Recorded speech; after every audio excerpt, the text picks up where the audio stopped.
Welcome to the Allured Life podcast. My name is Katie Christ, and in 2016, I wrote down in a journal that I was going to become unapologetically my best self. And my purpose is to help women do the same, whether that's overcoming body image issues, creating next level inner confidence, or up-leveling our emotional intelligence and sense of worth. I believe that by investing in and developing who we are, we can exponentially transform the world we live in. My mission is to create power and influence in the hands of women. These are conversations for those ready to rise. This is the Allured Life podcast. Let's go all in. Hello. Welcome to the Allured Life podcast. I am your host, Katie Christ Youngdahl.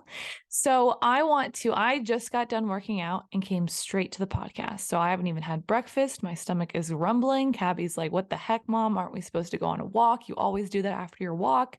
But I wanted to come on and record this thought, this coaching moment, this idea, as I was in the heat of just like, it pumped me up.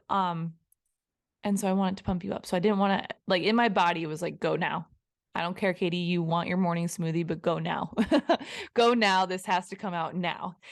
So I just finished a workout and on my Instagram stories post about how when we claim something, there is some unsexy work that might come up. And I love this term, unsexy work. And I got this term from Amy Elizabeth from Aligned by Design. And a lot of the times when we claim this bigger version of us, this best version of us, or we claim that we want to be fit, that we want to be strong, that we want to be patient, that we want to become the best versions of who we want to be, that we want to be successful, that we want to be a good mom, that we want to be a good partner, whatever that looks like for you.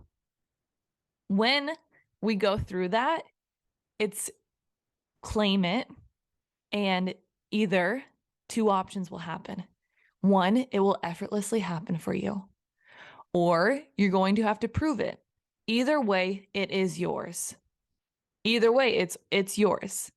That's what radical leadership, self-leadership, this kind of leadership that I want women to feel empowered to step into is all about. Like, it is yours. You say, I want this. Okay. Either it will effortlessly happen for you, or you will have to prove it. Either way, it's yours. That's it. Those are the two options. That's it. And with the effortlessly happen, that's what we all want, right? And we see a lot of the times when we kind of get into this game of social comparison, we see what is the perceived kind of effortless happening for a lot of these people, right? We see someone that is in this certain body type. We see someone that's acting a certain way, that is kind of living in this standard of we're like, oh my gosh, I want that. I want my standard to be like that.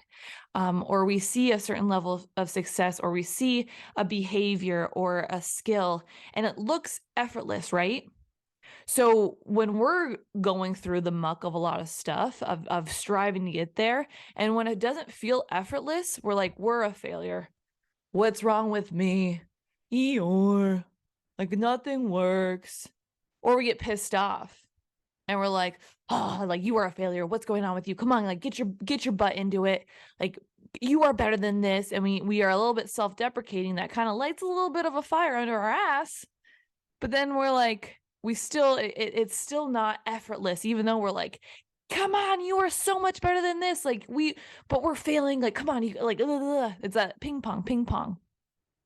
Or another version of us comes out where it's like this shame or this blame or this almost inner child is just like, it's not fair. It's not fair that she's acting like this. Or like, why does she get like this and I don't? Like, There's different unempowered versions of us that come through. And this is where I want women to step into this empowered state of either it's going to effortlessly happen for me, or I'm going to come across situations and experiences and moments where I'm going to have to prove it. Either way, it is mine. Claiming that and knowing that it is yours, and whatever has to come after that, that's okay. We can handle it. We've got this. We've got this. And the thing about the effortless, that's fun. We like that. We like effortless. We're like, give me all the effortlessness as possible. However, a lot of the times there's prove it moments. There's a lot of prove it moments. And I like to think of these prove it moments as unsexy moments. Unsexy moments. Moments where you're going to feel ugly. Moments where things are going to happen where you're just like, oh my gosh, like what is going on with me right now? I don't like feeling like this. I I don't know why my head just went straight to, and if you have kids in the car listening to this, like, sorry, well, maybe I won't say it, but just like unsexy things that happen when you're trying to be sexy, like you get a wedgie, or like a snot bubble happens, or a certain noise might happen down there that sounds like a fart, and you're like, what just happened to me? Unsexy things happen when you're trying to look effortless and you're trying to strive for your best self. When you're trying to be sexy and magnetic, unsexy things tend to happen because we're human. And these unsexy things, again, they look like things that maybe you're embarrassed about, maybe you're shamed about, maybe you find blame about yourself in those. It looks like dealing with moments of self-doubt and moving through that emotion. It looks like dealing with situations where you have failed. You have failed. And do you walk through those moments still claiming, like, I claim this end result? I am it. This doesn't matter. I am in a prove it moment. Prove it moment. Prove it that you are that standard of a version that you say that you want to be. Prove it. Or there's going to be triggers that come up. Triggers about our personality, triggers that bring out things in us that deep down are a lot of the times just inner emotions that we experienced when we were children that we just haven't learned how to deal with or hold as adults, as adult women. Triggers of, it's not fair that, like, you're not recognizing me for what I've done. You're not saying to me, like, what about me? It's not fair that she gets like this. It's not fair that she acted like this and she's not getting punished. This like baby version of us. I like to talk about it, and my mentor, Melanie Ann Laird, talks about this like baby goddess, this version of us where a thing happens to us or we're in a situation and we are triggered and our baby goddess comes out. We're triggered in it.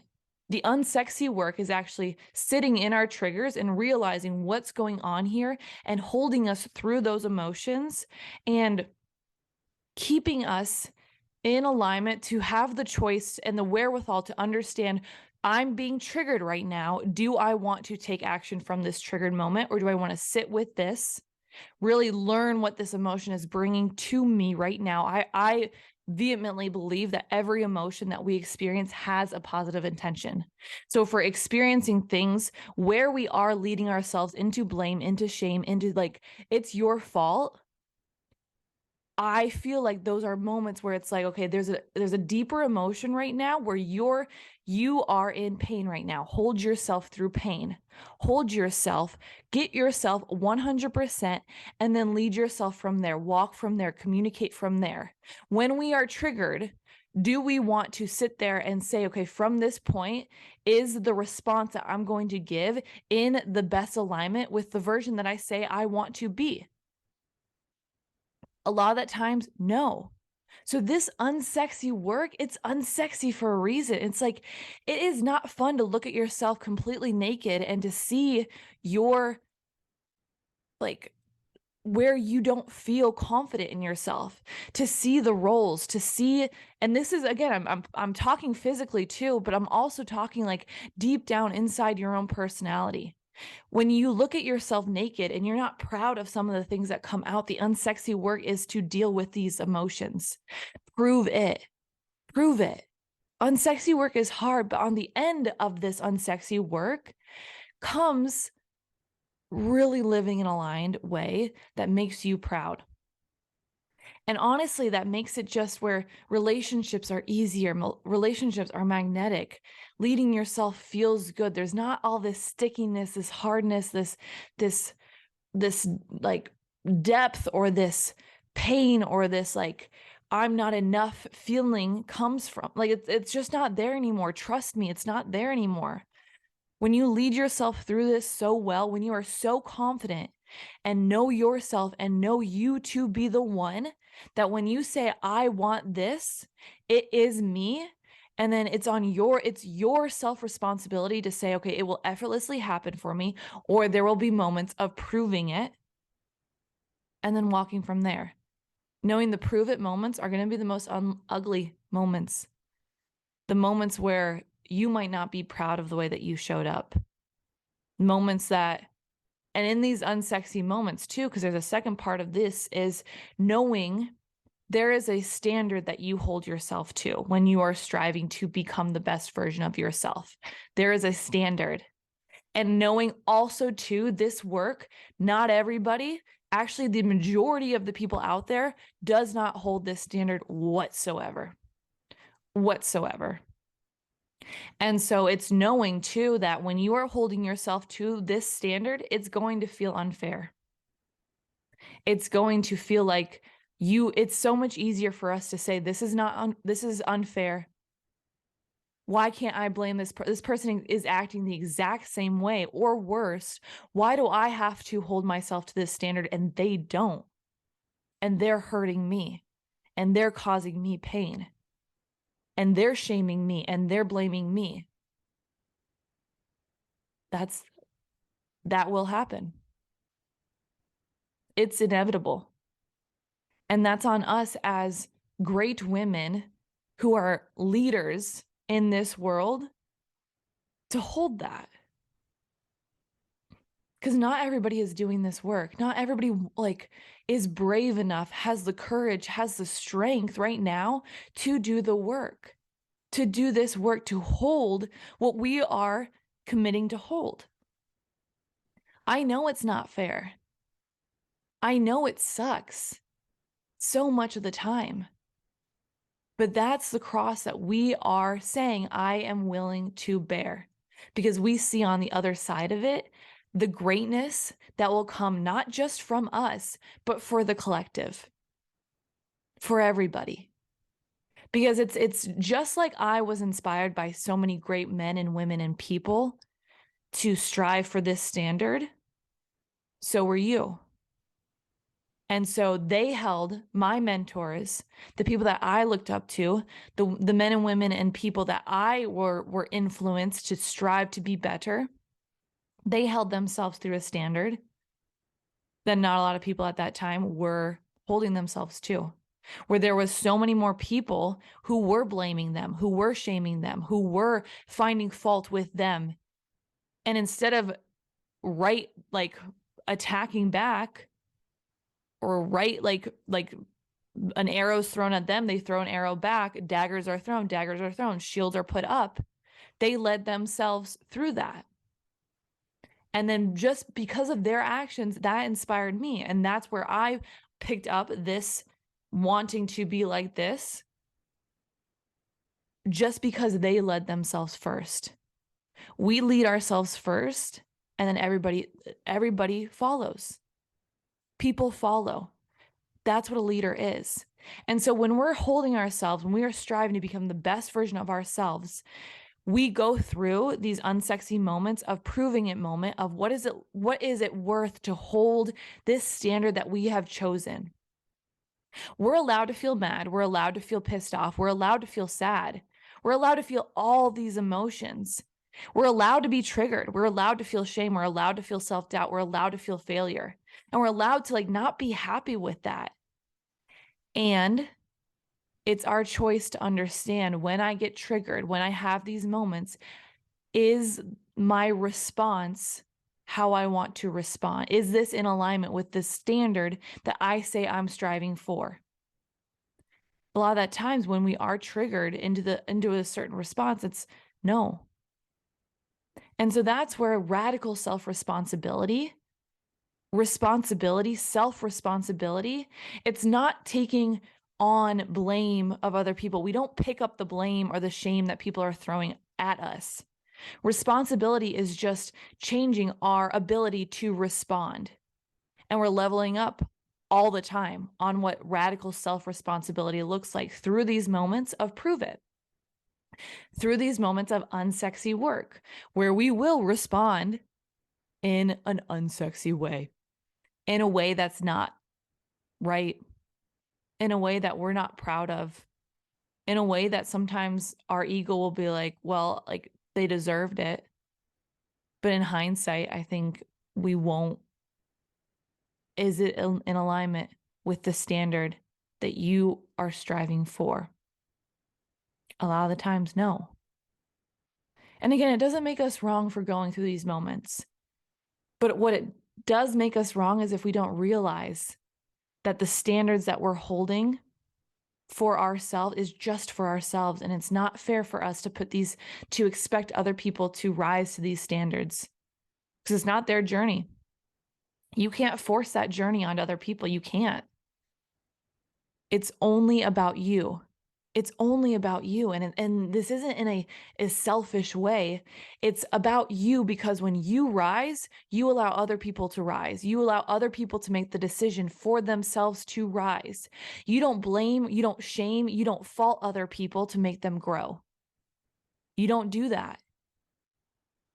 And growth comes from either people will see the way that you're doing things and either they'll be validated by it and be like, I like the way that they're doing that. I want to do it like them. And at the same time too, people are going to look at you and be like, I don't like that. It's in contrast. People grow through validation or through contrast. And at least as long as we are so in line and so empowered and know like this is our truth, when we lead with that, and then just having the faith that even if someone disagrees with the way that we're doing things, that they will then grow in contrast with that. They'll find some part of their own truth in that. We have to trust that. And we have to trust again too, that like this way of leadership, it will either again validate people and they want to grow in this way, or it's going to trigger the shit out of people and they'll also grow inevitably in that way too. And that's where like you can have this stance where you're like, you know what? There's a lot of blame and shame and fault going on right now. So I'm going to trigger the heck out of people. You can have that. But as long as you recognize and realize that it's like the intention is not, I'm going to trigger you so that you feel harm and you feel shame and you feel fault. And then because you're supposed to grow because it's inherently your response is coming from, I'm shaming you into growth. Versus I'm holding myself to this standard. And then from that, like you might get triggered from it, but it's from a place of, I want you to grow. I want there to be like, there's love on the other side. That's the missing piece that we aren't holding ourselves through at all. Quite often. We experience shame, blame, fault, and then we throw blame, shame, and fault to the other people as well too. The unsexy work is holding yourself in true alignment and radical self-responsibility. Radical self-responsibility. This isn't a response. It's not a responsibility. You don't have to, when people are throwing shame, blame, and fault at you, responsibility is not holding that and saying that that's the truth, but responsibility is responding in a way that is in alignment with your standard. It's looking at that. And that's an unsexy work to do because we are so triggered right now. And then we just flip the script and just go crazy at people. And that's what we see that all online. Like people can't have conversations anymore. People can't have disagreements. People can't have actual conversations based on contemplation on both ends. It's you're right, you're wrong. I'm right, you're wrong. And you're a bad person if you don't see my side of things. That's not helping the collective. That's not helping the collective rise whatsoever. It's creating a lot more divisiveness and a lot more people just sticking their heels in the ground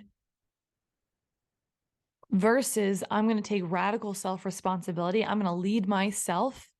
Know that through this journey, I'm also going to be triggered into growth or validated into growth. And I'm also going to learn through validation or through contrast, and that's okay. But it's this second piece of when we're going through our prove it moments, or when we are leading ourselves, it's this second piece of getting mad or like triggered when we hold ourselves to a standard, and then at the same time we recognize other people aren't holding themselves to the same standard, and then through that we blame and shame and fault. That's not going to convince people to change whatsoever. What's going to convince people to change is to hold yourself to your own standard. Radical self-responsibility. Hold yourself to this standard, and it's going to suck because people will throw blame and shame and fault at you. And it's your decision whether or not you throw it right back at them. Or if you say, nope, this is the version of myself that I am striving to become. This is my standard of responding in a responsible way, in a self-radical, responsible way, like a responsibility. You take ownership of that. You lead yourself. And this is the hard work. I'm not saying this is easy work, but we chose this work. And this is a prove it moment. You say you want to be confident. You say you want to lead your life with love and compassion. You say you want more love and laughter and good and success into your life. What's your standard then of how you lead yourself when prove it moments happen, when unsexy moments happen, when you experience moments of self-doubt, when you experience moments of failure, when you experience moments of unimaginable triggers, that when you look at the moment, like it's not fair. It's not fair. And it's not fair that we are doing this work and other people aren't. And it's not fair that we are doing this work and the people that aren't are really hurtful. That they make us feel worse about ourselves sometimes. It's not fair that they're close to us, that they could be family members, friends. Like it's not fair. I'm not saying that this is a fair game that we're playing. But I'm saying this is a leadership game that we are stepping into. And so knowing, yeah, it's not fair, but this is the work and this is the choice that we make because we know how good at the end this is. We know where we're leading ourselves to. And we know that when we lead ourselves first, when we stay in like our own lane and focus on ourselves and making sure that we are coming from a place of such great alignment, where we know like the choices that we make, the way that we communicate, the way that we walk, the actions that we take are in such alignment with our own truth. That's the walk that we're going to make. And that's where it makes holding these and going through our prove it moments so much easier. What makes it hard to go through our prove it moments is when we lead from a place of trigger, from a place of hearing our baby goddess come through or our out of powered self come through. And when we walk from there, that's what makes this work hard. What makes it easier is to really, really do the inner work and lead from that inner work. Because then when you know your own truth, you can't, like, truth is the strongest frequency out there.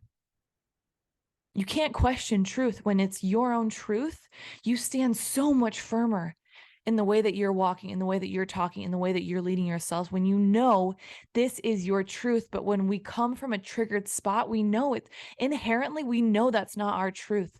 We know that's not truly who we are, because we can sense that, we can see it, we can feel it, we can feel that we're like triggered when it feels bad in our body, when emotions come up and they feel bad. That's a reason. That's the positive intention. That's our soul, our God, whoever, the universe, whatever you believe in, letting you know, your highest self, letting you know this is not your truth. This is not your truth. This is not your best version of yourself. And it's okay to feel these emotions. It is so okay. You are allowed to feel these emotions of feeling mad, of feeling sad, of feeling frustrated. You're allowed. And it's on us to recognize, to realize that these emotions are coming up, for us to understand where are these emotions coming from and to hold that version of us. Make sure that we are 100% okay moving forward. We take care of ourselves. Nobody else can do it. Nobody else can tell us in a certain way that's going to make us know that it is the truth stronger than ourself. We can hear it from other people. And it damn well sure feels good when people validate us, make us feel better. But to lead ourselves in the way that we want to, that I want to, in a way of radical self-responsibility, in a way that I become the most powerful, self-led version of myself, I have to do the work so that I know that it is my truth. My truth. Nobody else.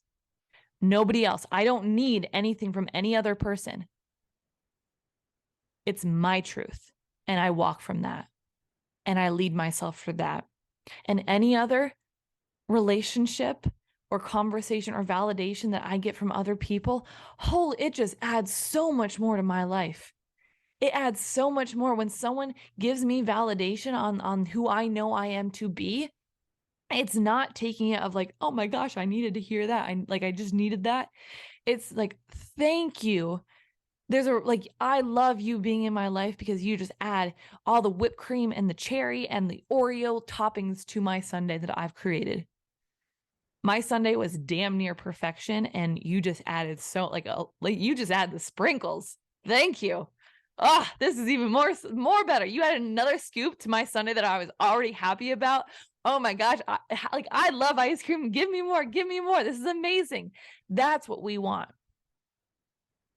But we want to, I want to be so powerful in myself that I lead myself, that I am 100% full, and that everything that else comes from that, any validation that I get from that otherwise, it overflows. And that's where life is so much better, so much bigger, so much more, that I'm like, I want more, I want more, I want more. But if somebody comes in and shames me or blames me or takes away or quote unquote could take away from that, I don't feel like they take away anything from that because I'm powerful. I lead myself.